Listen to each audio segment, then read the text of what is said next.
CBSE syllabus నుంచి పేదరికం, diversity, వాతావరణం, డెమోక్రసీ, పాపులర్ స్ట్రగుల్స్ ఇవన్నిటిని ఎత్తేసేసారు ఎన్సీఆర్టీ.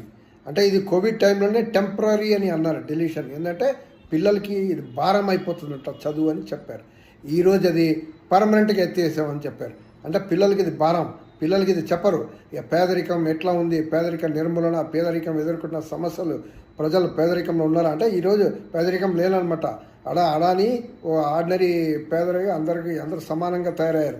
లేకుంటే అందరికీ 50,000 నెలకు జీతం వచ్చేస్తున్నట్టు. ఇవి అదే రకంగా వాతావరణం కాలుష్యం ఇది పెద్ద సమస్య ప్రపంచం ఎదుర్కొంటుంది.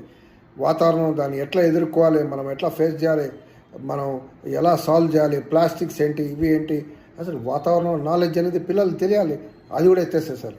డెమోక్రసీ అంటే డెమోక్రసీ ఉండదన్నమాట అని సంకేతమా?